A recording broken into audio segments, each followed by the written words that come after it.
joining me today. If this is your first time here, my name is Kristi Belcamino, and I have published 13 thrillers in my career, which spans maybe about 6 years now.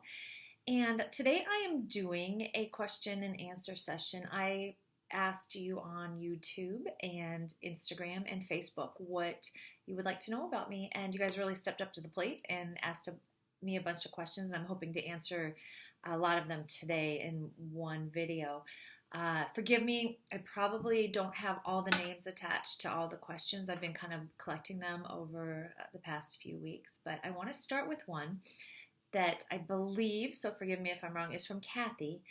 And she wanted to know, she said she thought maybe some people would be interested in my break away from traditional publishing to self-publishing. And so I think I'm going to address that first. It might take more time than some of the other questions. So I will have something in the description box where you can skip ahead, and I'll have different times in case this is of zero interest to you.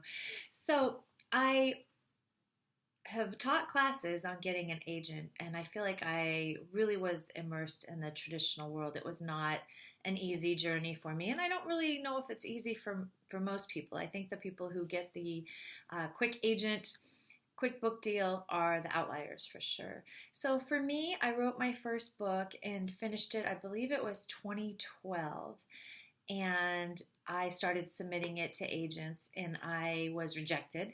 And I realized that I didn't really know how to write crime fiction. I'd been a journalist my whole life, and I'd written nonfiction. So I sort of gave myself what I call a homeschool MFA, and I studied the craft of writing over about a year, and I kept revising and perfecting this first novel called Blessed Are the Dead. And eventually, the rejects from the agents started getting a little more encouraging. They started, instead of just like a one sentence kind of "you suck," they started becoming full pages of, well, I thought that I would see this, and I expected that, and I liked this, and I didn't like that. And so I would revise and resubmit to the agents. And I would also just improve my book, and only if what they said resonated with me. That's really worth pointing out, that they had their suggestions had to really feel right to me. If they didn't, then I would ignore them. And when I do teach, I tell students about my rule of 3, which is of at least 3 people, say out of a group of 7, say the same thing, then pay attention. Doesn't mean you have to do that, but pay attention to what they say and give it a look. Or if only one person says it and it really resonates with you, and then in that case, pay attention to that too. So I started listening to what the agent said, and I started polishing the book, and it was a completely different animal a year later. And at this point, I had sent my query letter to over 100 agents, and I was not even close to done. I was going to go for 400 because I had a friend who told me it took her 400 queries to get her agent, and at that point she had 2 agents because she had 2 different mystery series. She had one kind of a dark and one kind of a cozy, and she was represented 2 different agents, which is obviously it paid off all her efforts, even though it took 400 queries. You just have to be persistent, I guess, is the key. So by about my 101st query, I received an offer of representation, and it ended up that 3 different agents offered representation to me, and I went with one who was this amazing saleswoman. During our phone call, she said she knew exactly which editor she thought would buy my book, and that is ultimately who bought my book. And this editor basically gave me a 4-book deal with the HarperCollins imprint, and I'm really grateful to that editor. She made me a better writer. She was wonderful, and my agent was absolutely wonderful, gave me this great start in this world. But meanwhile, I did fairly well with that series. It's the Gabriella Giovanni series, but not good enough. And this is a little bit of a wake-up call for many debut authors. It is a tough world out there. My first series was nominated for really great awards in the mystery community for an Anthony, a Barry, and a McCafferty. And that is amazing, and I pretty much have really good reviews to this day. Definitely lots of 5 stars, most 5 stars, but it still wasn't enough. So I was a little bit heartbroken to be told, we love Kristi and we love her books, but we are not going to publish the 5th book in the Gabriella Giovanni series. her sales do not warrant it. And I thought, oh, my career's over. Like, what am I going to do? Meanwhile, I had developed this really great group of readers who were extremely passionate, extremely loyal, extremely encouraging and supportive. Did I say supportive? And kept asking, you need to write the fifth book. You need to write the fifth book. So I sort of wrote it, I don't know, I wouldn't say on the side, but because I'm always writing a book. So I was writing a YA, I was always writing stuff. So I wrote the fifth book and I sent it to a few early readers and they're like, oh my gosh, I absolutely love this. This is the best book yet.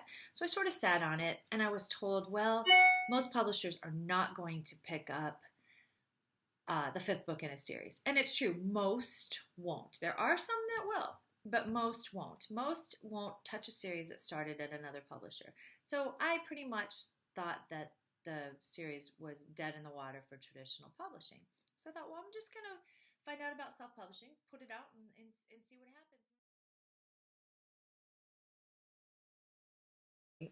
In the first 3 weeks of January, and this is a little bit crude, but my royalties exceeded what my royalties were for 4 years with 4 traditional books.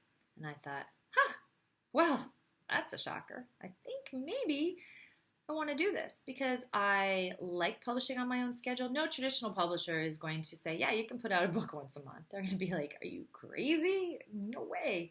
So I am a very prolific writer. I'm a trained career journalist. I write fast, I write often, and I want to put out books fast, and I want to put out a lot of books in a year.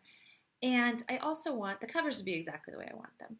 I want to be able to take out the promotions I want and market the books the way I want. But meanwhile, this has ended up being a full-time job, which I have shocked myself in embracing the business side of things. I've had to learn advertising, marketing, a lot more than just sitting down and writing my books. So that's a very long-winded answer to my decision to break away from traditional publishing. I'm going to take a break and have a sip of coffee and look at my next question.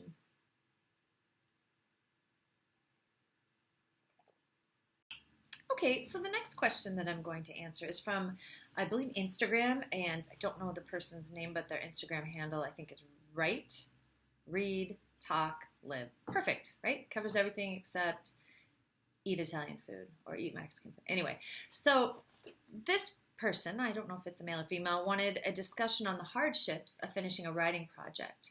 She or he said, we often see the finished product without fully understanding the work that goes into polishing a first draft. As a writer, that's where self-doubt can kick in.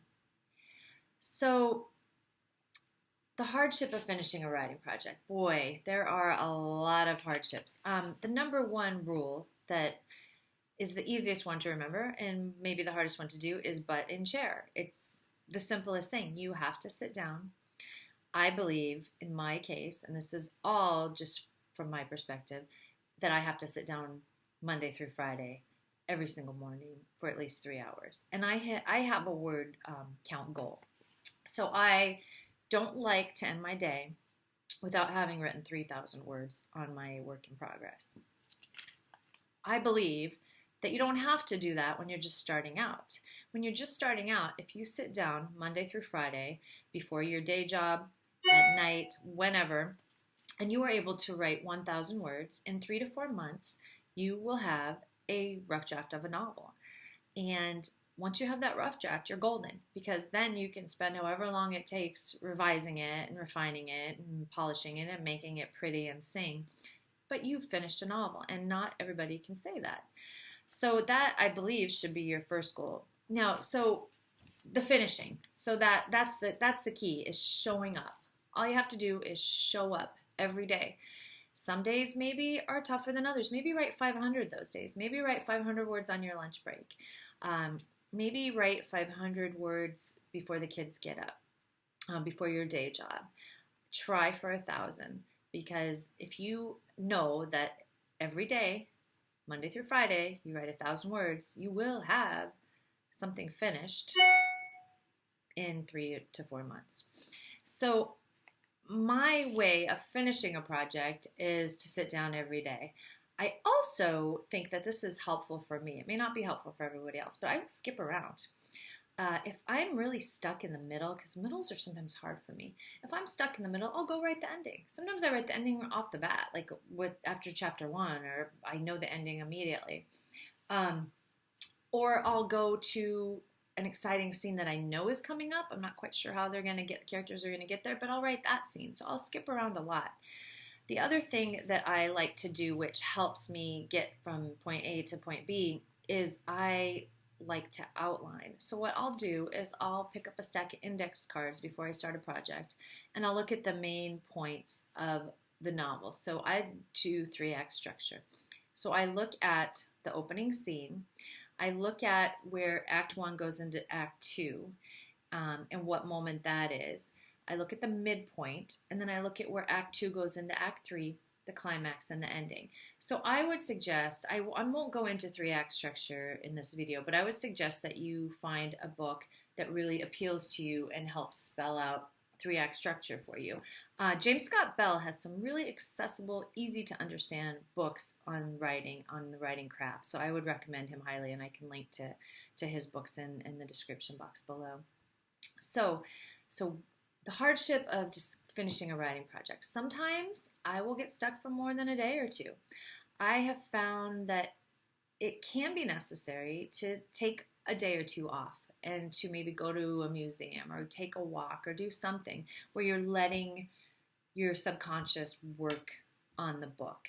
I also find, like right now I'm in the beginning stages of writing the 8th book in the Gia Gabriella series, and I find that I'm thinking about it constantly when I'm not at the keyboard, and I think that that is crucial to be working on it when you're not actually sitting down writing. So say you think, oh, I'm so busy, I don't have time to sit and write. Well, if you have an hour to sit and write, then use some of those other moments to think about it and work on it in your head. For instance, I thought I was crazy because I always get really great ideas in the shower, and I read something recently that like, oh, that's super common for people to find inspiration and motivation in the shower for whatever reason. So pretty much every day when I'm getting ready or taking a shower, I'm thinking, okay, so this is going to happen today, and I'm going to write about this. And so but by the time I sit down, usually it's 9 a.m., I'm ready to rock and roll. And so much to the point where I've like taken notes on little scraps of paper. Like I have to remember to do this, I have to remember to do that, and put this in, and this is an upcoming scene. And so knowing where you're going really helps with the hardship of finishing a writing project. And I'm just going to say one that might be exclusive to me. What gets me motivated, what gets my books done is a deadline. I'm a journalist. I need a deadline. I am used to an editor hovering over my shoulder, threatening, maybe verbally, maybe just by their presence, that I'm going to be fired if I don't write the story. So I love deadlines. So I set up a deadline. For instance, I emailed my editor this week and I said, hey, can you put me on the calendar? I'm going to have this book done by this day, and I'm going to need it back from you on this day if possible, and I'm going to put it up for pre-order. So I have all these other little checks and balances that are going to make me sit down and do that. I have people relying on me. I have a woman that is helps me run an advanced reader group, and I'm going to email her and say, hey, I'm going to get the book to you on this day. Oh, and she helps me format too. I'm going to get the book to you on this day, and so let's get everything in place to do that. So I'm accountable to other people. I have deadlines that not only are self-imposed, but that I've given to other people to do this. And then I backtrack. So I'll look at it, and before I give them that deadline, I've looked at my Google Calendar, and I figured out if I write 3,000 words Monday through Friday, then I will have a finished book, a rough draft at this point, at this date. And then I give myself a week to revise it, to look it over before I send it to the editors and the other people who will see it, any early readers. So that is what helps me polish a first draft. Also, I love, love, love revising, because my first draft is vomiting the story out, getting it out of my head and onto paper. And my second draft is making it pretty. It's like putting in these key senses and these lovely details that make it come to life on the page. So that is definitely what helps me, that it's fun.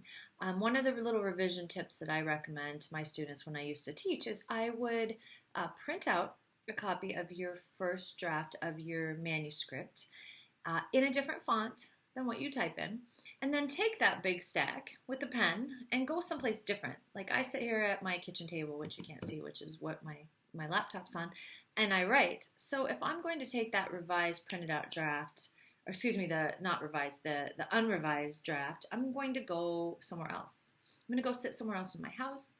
I'm going to maybe go to a coffee shop, and a lot of times I will read it out loud. If I'm at the coffee shop, I'm not going to read it out loud because, I mean, there's enough people doing that around me. I don't need to add to the craziness. But if I'm home, yeah, I'll read it out loud. And I can catch a lot of errors and just clean it up that way. So that is definitely where self-doubt can kick in. I am not the only one who calls it a shitty rough draft, a crappy rough draft. That's fine. We all have shitty rough drafts. We all pretty much finish our book and think, that sucks. No one's gonna like that. Like, no way. What a piece of garbage. And then we go back and we try to make it better. And then we turn it in to an editor and they make it better. And then we put it out for publishing or give it to our agent or editor and we still probably think it kind of sucks. And so then we get feedback and we're like, oh, well, they said it was my best book yet. Maybe it doesn't suck as much as I thought it did. Probably still sucks, but no. But anyway, no, you're not going to live up to the book that you see in your, or you, I guess you see in your head. You just write the book, turn in the book that you know you cannot make any better with the skill set that you have right then at that moment. So, all right, so that is that. So how did I get, a lot of people know about Gia and Gabriella. So Gabriella was a little bit of my alter ego. I wanted to write a story about my experiences with a serial killer as a reporter in the Bay Area. I found when I sat down to do it that I wanted someone who was different than me. I wanted her to live in the cool part of San Francisco that I could never afford to live in. I wanted her to be raised around a big family. I have a big family. I was not raised around a big family. I wanted her to be kind of braver than I was. I was pretty brave as a reporter. Don't get me wrong. I did some probably brave and stupid things. But I wanted her to be more outgoing than me. And I actually did like a personality test. And I took it as me. And I took it as Gabriella, how she would answer. And I found out we were polar opposites. Because a lot of people kept saying, are you Gabriella? Are you Gabriella? I was like, well, no, I'm not, like, at all. And so I took that test just for fun. It's like, oh yeah, I'm not her at all. Like she is the opposite of me. We have similarities, don't get me wrong, but personality-wise, definitely opposite of me. So then I wanted to write another Italian-American character. That's the other thing, is that I didn't see a lot of Italian-American characters in fiction. There's a few. I love them. I love Jackie Collins' Lucky Santangelo. I love Adriana Trigiani's characters who are Italian-American. But I didn't see a lot of them. And I wanted to read about them because I'm Italian-American. And so I wrote another Italian-American character. This one is not the good Catholic girl who has the big Sunday dinners with her extended family. This one is got a little bit of a mob background. She's really unpredictable. She's a little bit wild. And she does and says things that, gosh, I don't know, a lot of them I would never do. Like, just like so different from me. So Gabriella was the opposite of me. Gia is way different than me. I mean, I'm 50 years old. I live in Minneapolis, the Midwest. I'm a mom. I drive a minivan. And then we have Gia, who lives in a loft in San Francisco, drives a Ferrari in some parts of the book, sleeps around a lot. I've been with the same man for 27 years. Yeah, so way, way different than me. Does drugs, smokes, all the things that I don't do. And she is a blast to write because she also is a really good person. Like, she will do anything. She will risk her life to help those who can't help themselves. And I love that about her. I love that people have preconceived notions of her when she walks in a room and then she just blows it out of the water. I've always been drawn to the type of person who might walk into, say, Louis Vuitton or something in ripped jeans, and people are just kind of like, what are you doing here? And then it's like this billionaire, you know. So I just love that whole idea of shattering preconceived ideas about people based on like her leather pants or something, or her fuck authority t-shirts or whatever. So Gia is so much fun to write. I'm back in her world now, writing this 8th book at this moment, and I love being in her head. She's so much fun. She's so unpredictable. She's a train wreck, but she's also in this 8th book really, really coming into her own and really maturing, but still don't mess with her. So that is the answer to that question. So that also helps answer a question from Dead and Loving It from Instagram, and I think from Teresa and Joyce. And I think, okay, so Cindy wants to know a little bit about reviews on books you've read or recommendations. So I'm going to go grab some off my bookshelf. I'll be right back. So Cindy wanted me to recommend some books that I've loved, and I am so happy to do this. Now, keep in mind, I went over to my bookshelf, and I, without thinking, just plucked four that I love. I talk about books I love all the time. I think I did like my top favorite crime fiction books in a different video. I can link to that. But just off the top of my head, love Chelsea Cain. Her serial killer in this series is a chilling, fascinating woman. Highly recommend Chelsea Cain. This book, I just adore. T.M. Kazi, The Saints of the Lost and Found. There, can you see it without a glare? I absolutely loved every word of this book. So great. Carol O'Connell. I don't think I can publicly talk about the story I have about Ms. O'Connell when she came to Minnesota. So if you see me in person ever, grab me and say, hey, give me the scoop in the dirt on when you met Ms. O'Connell. I'm just going to tease you by saying she scolded me publicly and made fun of my name. And hi, thought I was Scandinavian? All right, whatever. However, she is such a fantastic writer, and her main character, Mallory, is such like a sociopathic detective gal that you just fall in love with, that I will still buy Ms. O'Connell's books, always, even though she made fun of me and my name. There's the story for you. I read this recently. I absolutely loved it. Now I super want to go to Morocco, which, God, why did I never do this before when I was in Europe? I don't know. Loved this book too. So that's enough just for my recommendations for this video.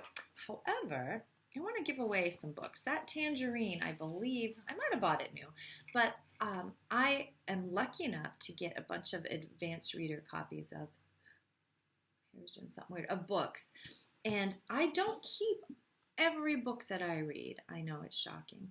I go through a lot of books. So the ones that I really, really like, but don't love, a lot of times I'll put them in little libraries. I probably have 6 little libraries within like a 3-block radius, maybe a 6-block radius of my house. So I love to just put books in there. I'll sometimes throw in one of my books, but I also love to do giveaways. This one is, I believe it's a young adult book, because it was actually below my dead wrong young adult book in categories on Amazon. I'm like, oh, I have that book. So this is Heroine. I want to give away a stack of 4 books. So this is the first one that will be in the giveaway stack. Joy Fielding, All the Wrong Places, will also be in our little stack. Late in the Day will be in our stack for the giveaway. And I really did love this book, but I already have a Fiona Barton one, and I just have some books that I love a little bit more than this. However, you may find this as your new favorite book. I really enjoyed it. the suspect. So, if you can see these are the 4 books in my giveaway. So to enter the giveaway, all you have to do is comment on my YouTube video below this one, and I will enter you, and I will pick a winner next week. So let me see if I can find one more question to answer. How I started writing, and I talked about this a little tiny bit in the beginning, but basically I'm going to sum it up for you. So I was a newspaper reporter in the Bay Area, and I covered one of the most horrific stories ever. It was about a man who kidnapped and killed little girls. And I spent months talking to this man while he was in jail. Talked to him on the phone a lot. He would call the newsroom. He didn't ever have my personal information. And this was a long time ago, guys, corresponding. Letters. Old-fashioned letters that you write and send in the mail. He would send them to me from jail and then later from San Quentin, and I would write back and return the correspondence from the newsroom address. The reason I did this was, in the beginning, to find out where this little girl was and if she was still alive, because in the beginning she was still missing. He had been arrested for kidnapping another little girl. So when it ended up that this little girl that he had killed her, I continued the correspondence and the so-called relationship with him to try to get evidence of his crimes. So he would go away for him, because the FBI was always listening to our in-person conversations, reading our letters, listening to our phone calls. So I knew anything that he said to me, they would have, and they could use this evidence. So anyway, I then decided to become a mother. So I had a little baby, and we decided to move from the Bay Area to Minnesota, where I was a stay-at-home mom.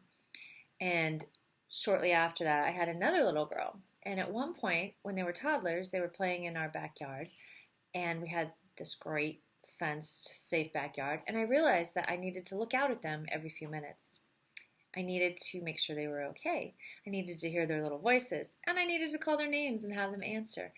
And it struck me that I was a little messed up. I had a little bit of PTSD from hearing in depth from this man how he kidnapped kids, how he killed them, what he did to them. And that the most chilling thing that he said to me, of almost all the things he said, was, there are a lot of people exactly like me.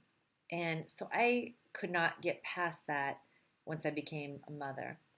So as I'd done in my life, I have always journaled as a form of therapy. Get it out on paper, let it go. So that's what I did. I sat down and wrote about this, and I realized that I thought I was going to write a nonfiction book about everything he had told me. I carded this big box from California when we moved that had all the letters he'd written me, all the notebooks full of my interviews with him, weird things like his birth certificate and all these documents that I used as a reporter. So I thought, well, I'll sit down and write a nonfiction book about him. And it became a fiction book. I realized that I wanted to manipulate the story the way that I wanted. I wanted this character not to be me, and that was Gabriella. And I fell in love with the world that she lived in. I had 2 screaming toddlers in Minnesota. I'm in my pajamas writing. It's -30 outside, and I could go escape to Gabriella's world, where she lives in the cool part of San Francisco, and she's drinking a cappuccino, walking down the street, going after the bad guys. So I fell in love with the fiction aspect of it. And before I knew it, my youngest had started kindergarten in September, and by November I had finished the book, and I had a book. So then, I never thought I could ever write a fiction book. I just didn't think I didn't think I had it in me, which is why I pursued journalism. I did not think that I could ever make a living as a fiction writer, which is why I pursued journalism. So it was really shocking to me to actually finish a book and have a book, and then even more surprising that my first book was published by HarperCollins. So I've been extremely lucky that way, but that was what got me started as a writer, and I've never looked back. And I do work part-time as a reporter now because it's awesome, and besides writing fiction, I don't think there's anything else I'm qualified for in the world, so whatever. But yeah, and it's good to keep my toes in there and journalism has changed a lot. Newsrooms have changed a lot, but it's still a lot of fun for me, and there's still story inspiration, and I like being at a newspaper. Anyway, that's it for today. I hope that I answered most of the questions. Well, I didn't answer even half of them, but I hope I answered some questions, and please comment if you'd like me to answer other questions in a future video. Thank you.